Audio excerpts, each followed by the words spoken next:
Coming up with what to post didn't used to take you this long. You used to sit down and know what to say, and now it's just not flowing, and you cannot pinpoint when it changed.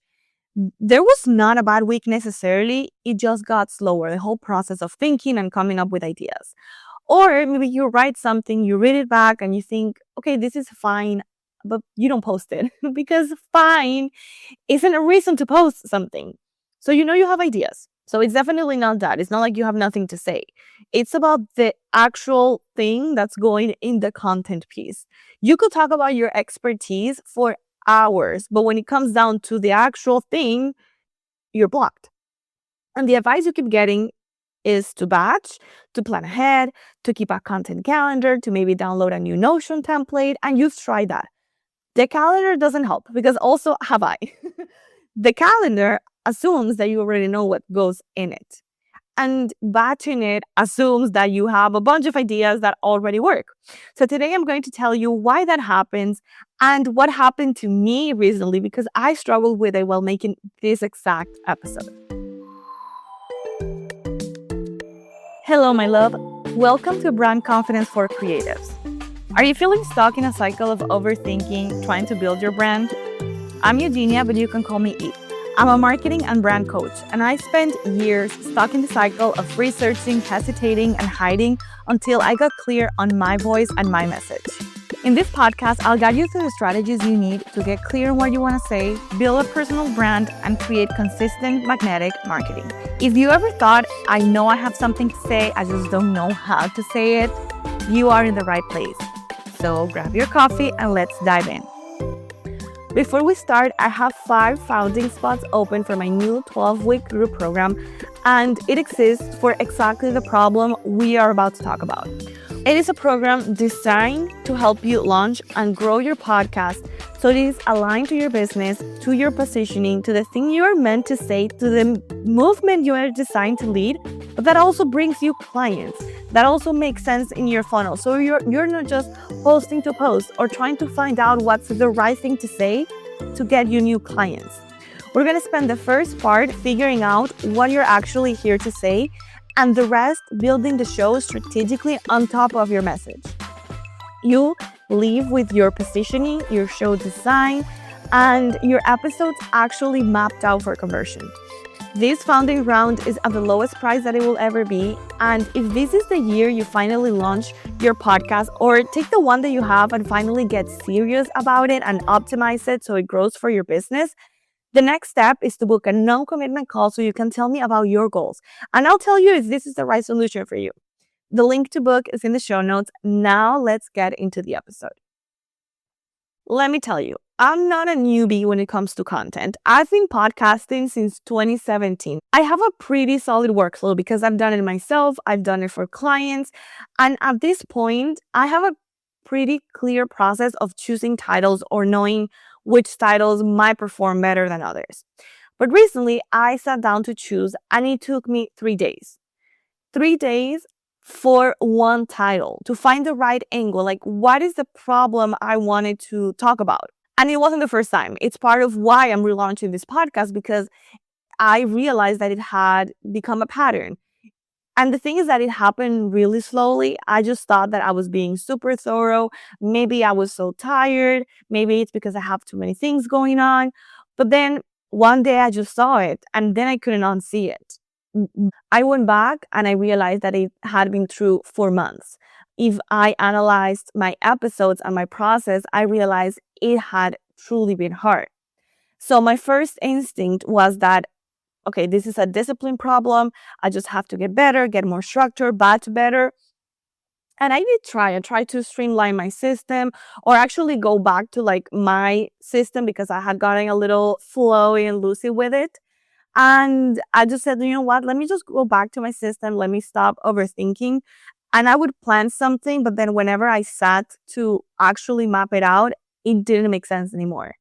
It didn't feel like the thing my audience needed to hear. And well, first of all, you gotta go and listen to my podcast episode on why I'm relaunching this whole show. But it is something that can happen when we lose sight of one thing. And that's why we're discussing today. But first, at this point, let's make something clear. At this point, you have experience, right? Not knowing what to post is never a content problem in the sense of you don't know, you cannot think of anything when it comes to your industry, right?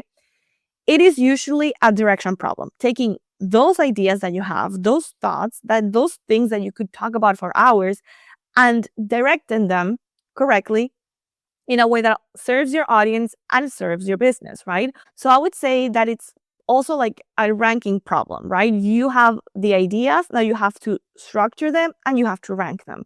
But ranking requires a criteria. And if you don't have one, every idea looks equally plausible, and then equally plausible feels meh, feels neutral. It doesn't feel exciting.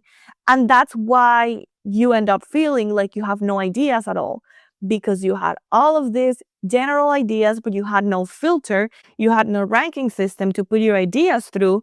So it felt like a blank stare where you have maybe 10, 20 ideas in paper, but nothing works for the thing you are trying to create. So more prompts and more trends and even more brainstorming sessions, those are good, but they just add more options. Options are not your shortage. Your shortage is choosing the right option and being able to develop that idea so that it becomes a piece of content. And that happens because we got to stop seeing content as just this isolated thing and look at it as an argument that gets your client closer to your offer. There are moments for content that come from general lessons or maybe your live. Like for sure, I like to post something on my anniversary every year.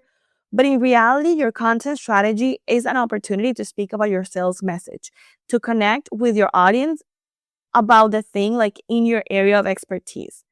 It is almost like a lawyer, right? When a lawyer is in a trial, they have a thesis and their point of the case, and every witness, every piece of evidence needs to lead back to the thing they're trying to prove.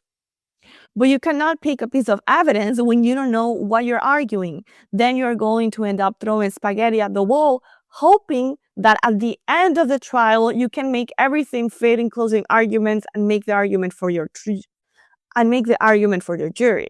But at that point, closing the argument and winning the case becomes way harder because you didn't build the foundation for your case. And every piece you publish is either building a case or it's a nice thought that evaporates.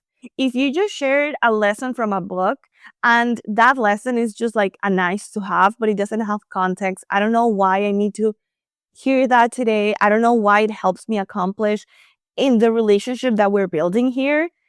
It's a nice thought that's going to go away. It's not going to do anything for your audience in the context of your business.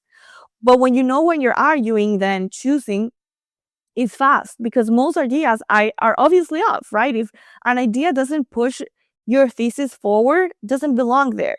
If an idea is not aligned to the person that you are trying to speak to, if it's not something they're struggling with, then it doesn't belong there. And I need to be clear about this because we need to stop looking at ideas as good ideas and bad ideas.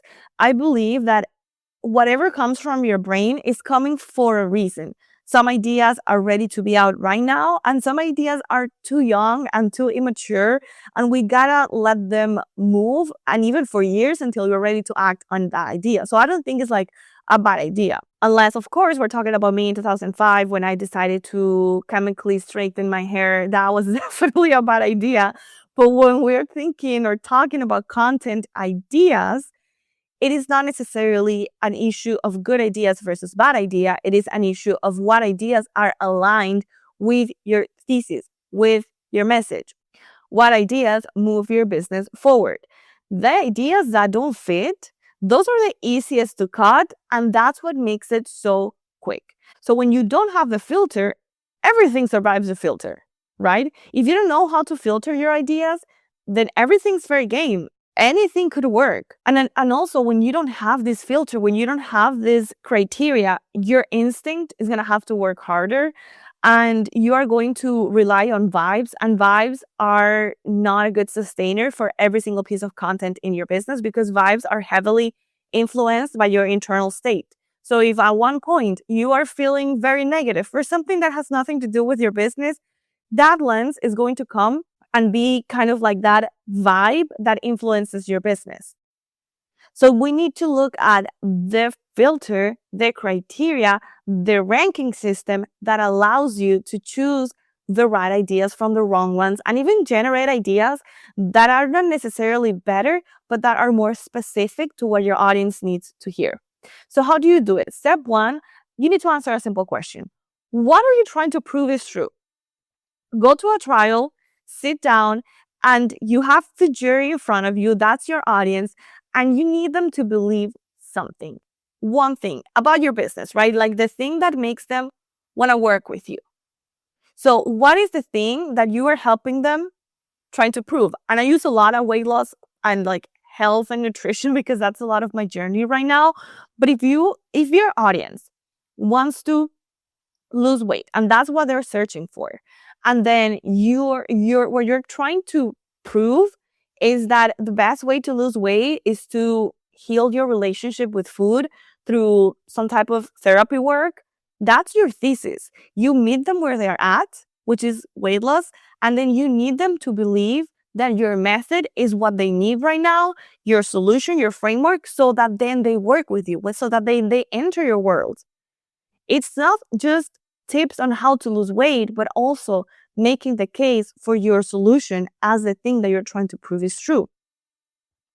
What are you arguing? And the test for this is whether a reasonable person could disagree with your sentence. If nobody could argue with it, then it isn't a position. It is just a topic. And a topic is not going to help you choose. You need a position. You need a statement. Something to someone else might say, I disagree. If someone says the only way or the best way to lose weight is to heal your relationship with food, someone might say, not at all. You don't need that. You need to count macros. That's another position. So they're saying the way to get to what you want is you're wrong. It's this.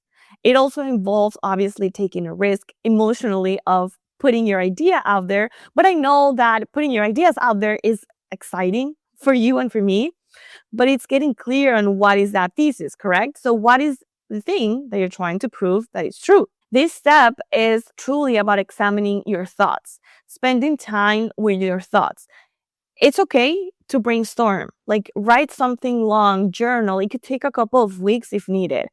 It doesn't have to make full sense, right? One thing can lead to another and go deeper and deeper and deeper. And that's perfectly fine because that's why we have step 2 for. And that is already write it down. Be specific. Be concrete about the solution. The thing that you're trying to prove is true. The thing that you're leading your audience towards. The best way to solve the problem is through what?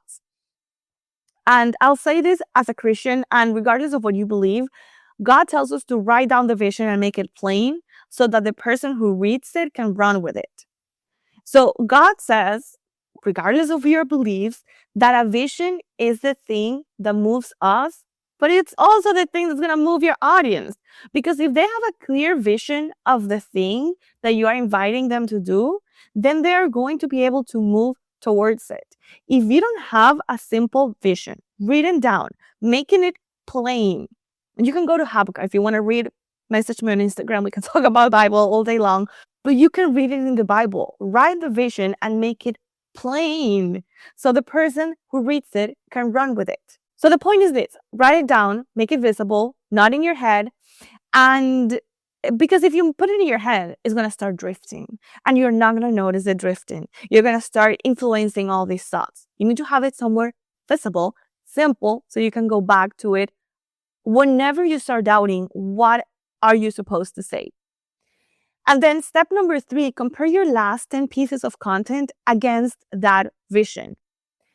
Pull them up. Like if you have a podcast, do this exercise with your podcast episode. It is so revealing.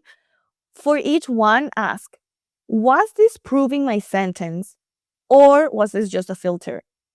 And look at it from a perspective of the title of the podcast, of the hook, of the Instagram post. Was this proving my sentence? Or did you get to the point after 25 minutes of a completely unrelated rant and a completely unrelated title, and then you hoped that a person would reach 25 minutes deep on your episode so that they could understand what point were you trying to make. If that's the case, no, it does not apply. And this course doesn't have to be perfect 10 out of 10 because maybe you have posted some personal updates, or maybe you posted a lesson that you learned that doesn't necessarily goes back to your main thesis. Maybe something happened in your life. Maybe you want to share, how becoming a mom has changed the way you look at business. Maybe you want to share lessons from a mastermind, right? Those posts don't necessarily point back to your main thesis, but you need to look at the pattern.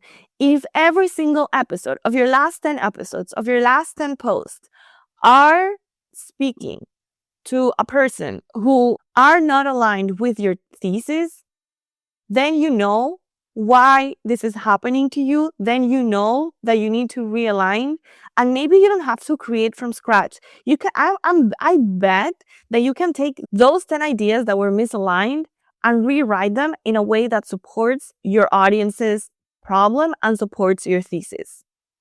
So then next time you're stuck, don't look for ideas. Look at the sentence. So as you go with your day today, I want you to remember this. You don't need more ideas. Instead, you need to get clear. You need to get very, very simple about what you're arguing. Where are you trying to take your audience? Once you have that, then posting stops being a decision every single time. What should I do? What should I talk about? Most of the ideas rule themselves out, and the ones that are left are obvious. And when it gets hard again, and it will get hard again, you'll know to look at the foundation instead of blaming your consistency or blaming you're not inspired.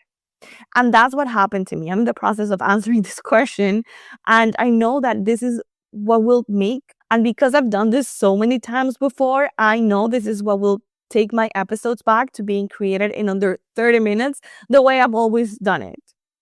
So work on this. Come to my Instagram at eugenia.wu. Come to my DMs. Let me know how it goes. And if you get stuck on anything, we can refine it. We can workshop it in the comments. And remember that the link to book a call about my program is in the show notes. Seriously, if you are thinking about launching a podcast or getting serious about your existing podcast, just book a call. It is commitment free. There's nothing to lose. And you can get clarity on whether this is the right next step for you and this is the right time. I believe that everyone should have a strategic podcast, but I mean, who am I to speak, right? Come book a call. Let's chat. Until next time, as always, I am rooting for you. Un beso.